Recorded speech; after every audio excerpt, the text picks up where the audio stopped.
ನಮಸ್ಕಾರ ಗೆಳೆಯರೇ, universal auto ಗ್ಯಾಸಿಂದ ನಾನು ಇವತ್ತು ಮಾಹಿತಿ ಕೊಡ್ತಾ ಇರೋದು ಬಂದ್ಬಿಟ್ಟು ಹೊಸ ಫಿಟ್ಟಿಂಗ್ ಅಲ್ಲ. ಇದು ಈ ಗಾಡಿಗೆ ಆಲ್ರೆಡಿ ನಾವು ಫಿಟ್ಟಿಂಗ್ ಮಾಡಿದ್ವಿ. ಫಿಟ್ಟಿಂಗ್ ಮಾಡಿ ಆಲ್ಮೋಸ್ಟ್ 1 ವರ್ಷ ಹತ್ತತ್ರ ಬರ್ತಾಯಿದೆ. ಬಟ್ ಇದು ಫೀಡ್ಬ್ಯಾಕ್ ವಿಡಿಯೋ ಆಗಿರುತ್ತೆ. CNG ಹಾಕಿದ್ದೆ ಇವಾಗ ಎಷ್ಟು ಕಿಲೋಮೀಟ್ರ್ ಓಡಿದೆ ಅದೆಲ್ಲ ಇದೇ ವಿಡಿಯೋದಲ್ಲಿ ತಿಳಿಸ್ತೀನಿ, ನೀವು ನೋಡ್ಬೋದು. ಇದೇ ವಿಡಿಯೋ ನೋಡ್ತಾಯಿರಿ. ಫಿಟ್ ಮಾಡಿಸಿದ್ದೆ ಯಾವಾಗ ಪ್ಲಸ್ ಇವಾಗ ಎಷ್ಟು ಕಿಲೋಮೀಟ್ರ್ ಓಡಿದೆ, ಇವಿನ್ ಓಡೋಮೀಟ್ರ್ ಸಮೇತ ನಾವು ಹೊಸದಾಗಿ ಫಿಟ್ ಮಾಡಿದಾಗಲೂ ತೋರಿಸ್ತಿರ್ತೀವಿ ಇಷ್ಟು ಕಿಲೋಮೀಟ್ರ್ ಅಂತ. ಆ ವಿಡಿಯೋ ಕೂಡ ಇದೇ ಚಾನಲ್ ಇದೆ, ನೀವು ನೋಡ್ಬೋದು. ಪ್ಲಸ್ ಇವಾಗ ಕೂಡ ನಾನು ಓಡೋಮೀಟ್ರ್ ತೋರಿಸ್ತೀನಿ ಎಷ್ಟು ಓಡಿದೆ ಅಂತ. ಹಂಗೆ ಕಸ್ಟಮರ್ ಕೇಳಿ ಕೂಡ ಒಂದೆರಡು ಮಾತು ಮಾತಾಡಿಸ್ತೀನಿ, ಯಾವ ಥರ ಇದೆ ಏನು ಅಂತ ನೋಡೋಣ, ಸರಿನಾ. ಇದು ಬಂದ್ಬಿಟ್ಟು ರೆನಾಲ್ಟ್ ಕೈಗಾರ್ ಗಾಡಿ. ಇದು ರೆನಾಲ್ಟ್ ಕೈಗಾರ್ ನೋಡಿ. ಈ ಗಾಡಿಯಲ್ಲಿ ಬಂದ್ಬಿಟ್ಟು ನೋಡ್ಬೋದು ನೀವು, ಇದು ರೆಡೀಸರ್ ಅಂತ ಕರಿತೀವಿ. ನೋಡ್ಬೋದು ಎಷ್ಟು ಗಲೀಜಾಗಿದೆ ಅಂತ. ಯಾಕಂದರೆ ನಾನು ಇದನ್ನೆಲ್ಲ ತೋರಿಸ್ತಾ ಇದ್ದೀನಿ ಅಂತಂದರೆ ಫೀಡ್ಬ್ಯಾಕ್ ವಿಡಿಯೋ ಅಂತ ಹೇಳ್ಬಿಟ್ಟು ಇವಾಗ ಹೊಸದಾಗಿ ಫಿಟ್ ಮಾಡಿರ್ತಾರೆ, ಹಿಂಗೆಲ್ಲ ಡೌಟ್ ಪಡ್ತಾರೆ. ಹಂಗಾಗಿ ಒಂದು ಸರಿ ವೀಡಿಯೋ ಅದರಲ್ಲೂ ಕೂಡ ತೋರಿಸ್ಬಿಟ್ಟು ನಿಮ್ಗೆ ಐಡಿಯಾ ಬರುತ್ತೆ ಯಾವ ಫಿಟ್ ಮಾಡಿದ್ದಾರೆ ಅಂತ. ನೋಡಿ ರೆಡೀಸರ್ ಇದು ಮಾಮೂಲಿ ಮ್ಯಾನ್ಯುಯಲ್ ಗೇಜ್ ಇದು. ಪ್ಲಸ್ ಅಲ್ಲಿಂದ OBD ಗಾಡೀಲಿ ಹಾಕಿರೋದು OBD. ಇದು filter come map sensor. Plus ಹಂಗೆ ಇಂಜೆಕ್ಟರ್ಸು. ಆಮೇಲೆ ಇಲ್ಲಿದೆ ನೋಡಿ, ಇದು ECM CNG ECM. ನೀವು ಇಲ್ಲಿ ನೋಡ್ಬೋದು ನೋಡಿ, ಇಲ್ಲಿ ಕಾಣಿಸ್ತಿದೆ ನೋಡಿ, ಈಸಿ ಫಾಸ್ಟ್ OBD2 ಅಂತ OBD ಹಾಕಿರೋದು ಈ ಗಾಡೀಲಿ. 1500 ಕಿಲೋಮೀಟ್ರ್ ಇದ್ದಾಗ 1500 ಕಿಲೋಮೀಟ್ರ್ ಇದ್ದಾಗ ನ್ಯೂ ವೆಹಿಕಲಲ್ಲಿ ಹಾಕಿದ್ದು. ಇವಾಗ 65,000 ಕಿಲೋಮೀಟ್ರ್ ರನ್ ಆಗಿದೆ, ಏನೂ ಕಂಪ್ಲೇಂಟ್ ಇಲ್ಲ, ಆರಾಮಾಗಿ ಓಡಿಸ್ತಿದ್ದಾರೆ, ನೀವು ನೋಡ್ಬೋದು. ನೋಡಿ ಫಿಲ್ಲಿಂಗ್ ವಾಲ್ ಅಲ್ಲಿ ಹೋಗ್ಬಿಟ್ಟು ಇಲ್ಲೇ ಕೊಟ್ಟಿದ್ದು, ನೀವು ಇಲ್ಲಿ ನೋಡ್ಬೋದು. ಈ ಫಿಲ್ಲಿಂಗ್ ವಾಲು, ಇದು ಟ್ಯಾಂಕು. ಈ ಗಾಡೀಲಿ ನಾವು 14 kg ಟ್ಯಾಂಕ್ ಹಾಕಿದ್ವಿ, ನೀವು ಇಲ್ಲಿ ನೋಡ್ಬೋದು. ಹಂಗೆ ಇದು ಫಿಟ್ಟಿಂಗ್ ಪರಿಚಯ. ಪ್ಲಸ್ ಇಲ್ಲಿ ನೋಡ್ಬೋದು ನೀವು ನೋಡಿ, ಈ ಗಾಡಿ ಬಂದ್ಬಿಟ್ಟು 6ನೇ ತಿಂಗಳು ಕರೆಕ್ಟು 22, ಅಂದರೆ 1 ವರ್ಷ 11 ತಿಂಗಳಾಯಿತು. 11 ತಿಂಗಳು. ಈ ಗಾಡಿಯಲ್ಲಿ ಬಂದ್ಬಿಟ್ಟು ಕಿಲೋಮೀಟ್ರ್ ಎಷ್ಟು ಓಡಿದೆ ಅಂದರೆ ನೋಡಿ, ನೀವು ಇಲ್ಲಿ ನೋಡ್ಬೋದು. 65,000 ಕಿಲೋಮೀಟ್ರ್ ಅಂದರೆ 64,948.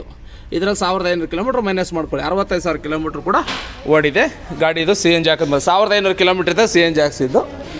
ಸರ್ಕಲ್ ಕೂಡ ನಿಮ್ಗೆ ಮಾತಾಡಿಸ್ತೀನಿ, ನೀವು ನೋಡ್ಬೋದು ಸರ್. అలాగే సరే, okay sir. Hindi, English is English. fine. Sir, tell me, sir, when you fitted or how It's it is? almost 11 months now. Okay. And CNG kit was almost brand new, was fit on almost a new car. Only 1,500 kilometers. Was that time in fitting. Yeah. Okay.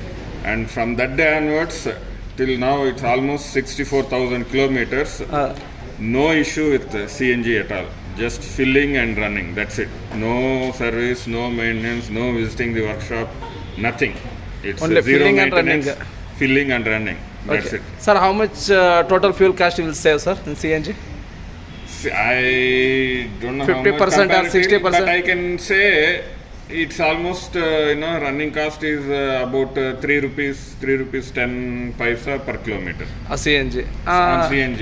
If it is petrol, it is almost like 7 rupees. 7 rupees.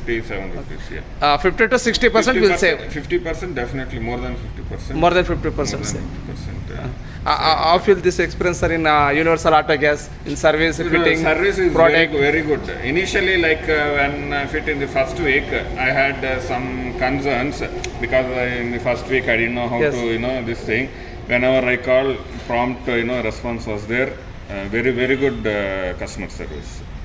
Almost you are happy, no, sir? Very happy with the Universal CNG. Okay.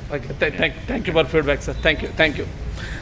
ನೋಡಿ, customer ಇದ್ಕೊಂಡು ಮಾಮೂಲಿ ವೀಡಿಯೋದಲ್ಲಿ ಬಂದು ಮಾತಾಡೋಕೆ ಅವ್ರು like ಮಾಡಲಿಲ್ಲ. ಇವರು ಒಂದು ದೊಡ್ಡ ಬಿಸ್ನೆಸ್ ಮ್ಯಾನ್ ಆಗಿರ್ತಾರೆ, ಹಂಗಾಗಿ ಅವರು ವೀಡಿಯೋದಲ್ಲಿ ಬರೋಕ್ಕೆ ಲೈಕ್ ಮಾಡಲಿಲ್ಲ. ಹಂಗಾಗಿ ನಮ್ಮ ಬರೀ ವಾಯ್ಸಲ್ಲಿ ಮಾತ್ರ ಮಾತಾಡಿಸ್ದೆ. ಇವ್ರದ್ದು ಬಂದ್ಬಿಟ್ಟು ಡೈಲಿ ತುಂಬ ರನ್ನಿಂಗ್ ಇರುತ್ತೆ ಇವ್ರದ್ದು, ಹಂಗೆ ತುಂಬ ಜಾಸ್ತಿ ಓಡಿಸ್ತಾರೆ. ಅವ್ರು ಹೇಳಿದ್ರು, ನೀವು ಅಬ್ಸರ್ವ್ ಮಾಡಿರ್ಬೋದು, 50% ಅಂದರೆ ಅರ್ಧಕ್ಕಿಂತ ಜಾಸ್ತಿ ಸೇವ್ ಆಗ್ತಿದೆ ಅಂತ. ಹಂಗಾಗಿ ನೀವು ಕೂಡ ಅಷ್ಟೇ CNG ಹಾಕಿಸ್ಕೊಳ್ಳಿ, ನೀವು ಕೂಡ ಅಷ್ಟೇ ಫ್ಯೂಲ್ ಕಾಸ್ಟ್ ಸೇವ್ ಮಾಡಿ ಅಂತ ಹೇಳ್ತಾ ಈ ವಿಡಿಯೋದಲ್ಲಿ ತಿಳಿಸ್ತಾ ಇದ್ದೀನಿ. ನೋಡಿ, ಏನೇ CNG ಬಗ್ಗೆ ಮಾಹಿತಿ ಬೇಕಂದ್ರೆ ಈ ನಂಬರ್ಗೆ ಕಾಂಟ್ಯಾಕ್ಟ್ ಮಾಡಿ ಅಂತ ಹೇಳ್ತಾ ನಾನು ಈ ವಿಡಿಯೋನ ಮುಗಿಸ್ತಾ ಇದ್ದೀನಿ. ಮತ್ತೊಂದು ವಿಡಿಯೋದಲ್ಲಿ ಸಿಗೋಣ. ದಯವಿಟ್ಟು ವಿಡಿಯೋನ ಲೈಕ್ ಮಾಡಿ, ಹೊಸದಾಗಿ ನೋಡ್ತಿರೋ ಚಾನಲ್ನ ಸಬ್ಸ್ಕ್ರೈಬ್ ಮಾಡ್ಕೊಳ್ಳಿ, ವಿಡಿಯೋನ ಶೇರ್ ಮಾಡಿ ಆದಷ್ಟು. ಯಾಕಂದರೆ ಪೆಟ್ರೋಲ್ ವೆಹಿಕಲ್ ಯಾರ್ಯಾರು ಇದ್ದಾರೆ ಅವರೆಲ್ಲ CNG ಹಾಕಿಸ್ಕೊಳ್ಳಿ, ಅಥವಾ ಗಾಡಿ ತೊಗೊಳ್ಳೋರು ಯಾರು ಇದ್ದರೆ ಅವರು ಕೂಡ ಪೆಟ್ರೋಲ್ ಗಾಡಿ ತೊಗೊಂಡು CNG ಹಾಕಿಸ್ಕೊಳ್ಳಿ. ಇದರಲ್ಲಿ ಏನಂದರೆ ನಿಮಗೆ ಡೀಸೆಲ್ ಗಾಡಿಗಿಂತ ಪೆಟ್ರೋಲ್ ಗಾಡಿ ರೇಟು ಕಡಿಮೆ, ಪ್ಲಸ್ CNG ಹಾಕ್ಕೊಂಡ್ರೆ ನಿಮಗೆ ಪೆಟ್ರೋಲ್ ಕಾಸ್ಟಲ್ಲೂ ಉಳಿಯುತ್ತೆ, ಪ್ಲಸ್ ನಿಮಗೆ ಪೊಲ್ಯೂಷನ್ಗೆ ಡೀಸೆಲ್ ಅಷ್ಟು ಡೇಂಜರ್ ಇಲ್ಲ, CNG ಮತ್ತು ಪೆಟ್ರೋಲು. ಹಂಗಾಗಿ ಎಲ್ಲ ಥರ. ಆಮೇಲೆ ರಿಪೇರಿಯಲ್ಲೂ ಅಷ್ಟು ಜಾಸ್ತಿ ಬರೋಲ್ಲ ಪೆಟ್ರೋಲ್ ವೆಹಿಕಲ್ಸು. ಹಂಗಾಗಿ ಡೀಸೆಲ್ ವೆಹಿಕಲ್ಗಿಂತ ಪೆಟ್ರೋಲ್ ವೆಹಿಕಲ್ಗೆ ಹೋಗಿ, ಹಳೇದಿರಲಿ ಹೊಸದಿರಲಿ, ಬ್ರ್ಯಾಂಡ್ ನ್ಯೂ, ಆಟೋಮೆಟಿಕ್, ಯಾವುದೇ ವೆಹಿಕಲ್ ಪೆಟ್ರೋಲ್ ಗಾಡಿ ಇದ್ರೂ ನಾವು CNG ಹಾಕ್ಕೊಡ್ತೀವಿ ಅಂತ ಹೇಳ್ತೀವಿ ವಿಡಿಯೋದಲ್ಲಿ ತಿಳಿಸ್ತಾ ಇದ್ದೀನಿ. ವಿಡಿಯೋನ ಲೈಕ್ ಮಾಡಿ, ಶೇರ್ ಮಾಡಿ ಅಂತ ಹೇಳ್ತಾ ವಿಡಿಯೋ ಮುಗಿಸ್ತೀನಿ. ಮತ್ತೊಂದು ವಿಡಿಯೋದಲ್ಲಿ ಸಿಗೋಣ. Okay, thank you for watching friends. Bye bye.